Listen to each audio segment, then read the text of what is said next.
Hello viewers, সকলকে স্বাগত জানাই এসডিএস টিউটোরিয়াল চ্যানেলে। আজকে এনএসপি স্কলারশিপ সম্পর্কে আলোচনা করব।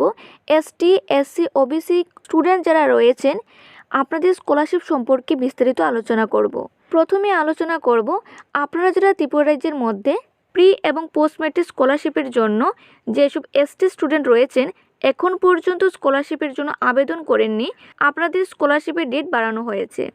তাহলে চলুন দেখে নেব আবেদন প্রক্রিয়ার সময়সীমা কত তারিখ পর্যন্ত রাখা হয়েছে। প্রি ম্যাট্রিক এবং পোস্ট ম্যাট্রিক স্কলারশিপের জন্য আবেদন প্রক্রিয়ার ডেট রাখা হয়েছে জানুয়ারি মাসের 31 তারিখ পর্যন্ত।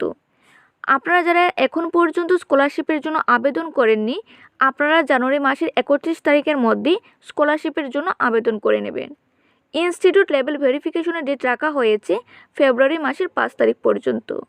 ডিস্ট্রিক্ট লেভেল ভেরিফিকেশনের ডেট রাখা হয়েছে ফেব্রুয়ারি মাসের 15 তারিখ পর্যন্ত। স্টেট লেভেল ভেরিফিকেশনের ডেট রাখা হয়েছে ফেব্রুয়ারি মাসের 28 তারিখ পর্যন্ত এবং এই নোটিশটি গতকালকেই পাবলিশ হয়েছে।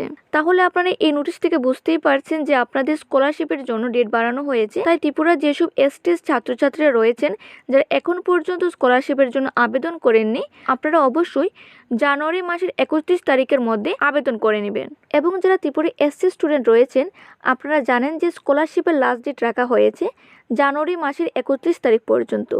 তবে যারা ত্রিপুরা ওবিসি স্টুডেন্ট রয়েছেন তাদের ডিসেম্বর মাস পর্যন্ত ডেট রাখা হয়েছে এবং পরবর্তীকালে তা বাড়ানো হবে। কারণ অনেক বিএড স্টুডেন্ট রয়েছে যাদের কলেজে অ্যাফিলিয়েশনের বাতিল হওয়ার কারণে অ্যাডমিশন নিতে পারেনি এবং স্কলারশিপের জন্য আবেদন করতে পারেনি। তাই ওবিসি যেসব স্টুডেন্ট রয়েছেন আপনারা একদমই চিন্তা করবেন না, আপনাদের স্কলারশিপের ডেট অবশ্যই বাড়ানো হবে।